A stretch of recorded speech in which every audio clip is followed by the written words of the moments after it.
In today's video, I will be breaking down to you 5 easy steps on how to do shadow work, starting right now.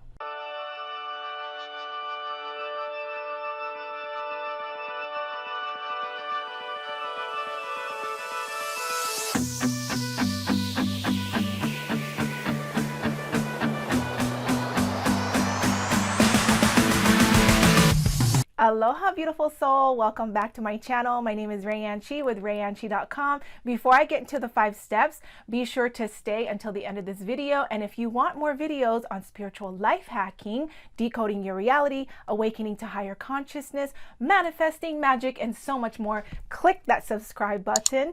And now let's get right into it. All right, so here we are, shadow work for beginners. Step number 1 is to recognize a distinct attribute about yourself that you highly identify with.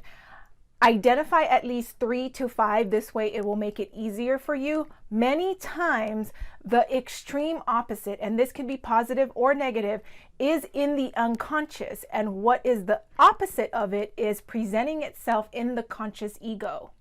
All right, so step number 2 is you're going to want to write this down. So after you've done identifying it in step number 1, step number 2, now you're going to list 3 to 5 core characteristics about yourself that you highly identify with. Now, what does this have to do with shadow work? Okay, so listen to this. Now, we take this one person and they highly identify with being generous. The other polar opposite is clearly greedy. Now, at some point in their childhood or somewhere in their life, they may have overcompensated. So now they become highly generous, in which they have a dissonance with. And so therefore, this is making them feel a certain type of way. The shadow aspect is really, they're not that generous. So, but they become generous because this is the way they have been accepted by their parents, their peers. And so this was looked at as good. Now, this can affect the person in the long run, because what happens is other people will tend to overstep their boundaries, or they just want to overgive and they end up not filling their cup. They become a people pleaser. They become a yes person. And now they forgot to put the balance in with it's okay to be greedy at some times. It's okay to be selfish at one point. The reason why they became over generous is because they were probably at one point somewhere in the past, they were being somewhat selfish and maybe they got scolded.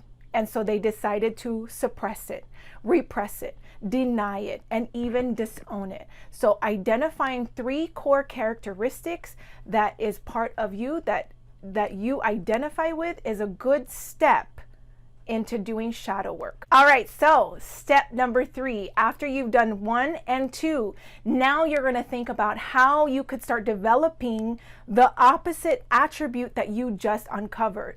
This will help you create the balance between generous and selfishness.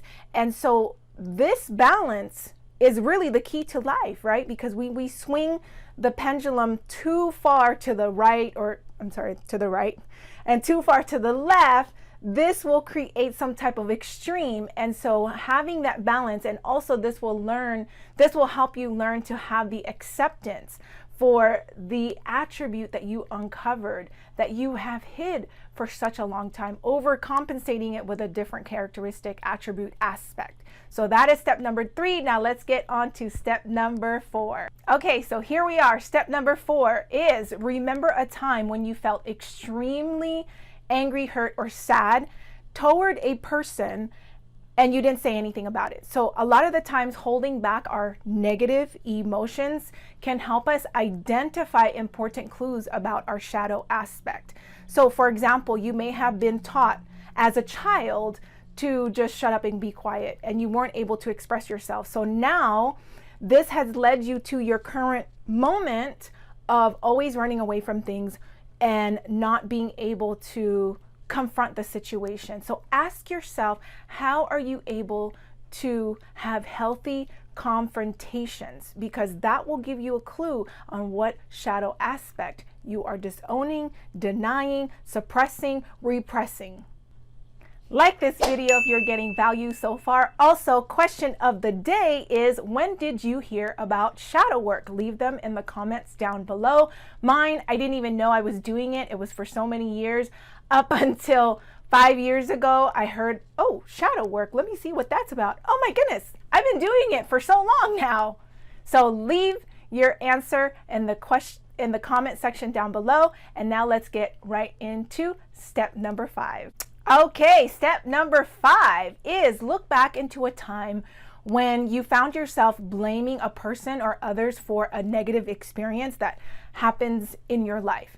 Now, here's the thing. This can lead to a shadow aspect, because if something keeps happening and you keep telling yourself, why does this keep happening to me? And you get into that victimized situation or that victimized mode, this can lead you to an awareness of a shadow aspect. So instead of blaming, start reflecting, because if it keeps happening over and over and over, it may be you that's the problem and you are the common denominator. All right, this wraps up this video. Let me know if you want part 2. Shadow work is a lifelong journey. It's not a one and done thing. And so let me know if you want part 2, hashtag part 2, because we are multifaceted, multidimensional beings. There is a lot of things in the unconscious that we want to bring up into our conscious awareness. So hashtag part 2 in the comments down below, along with the question of the day. And that is it.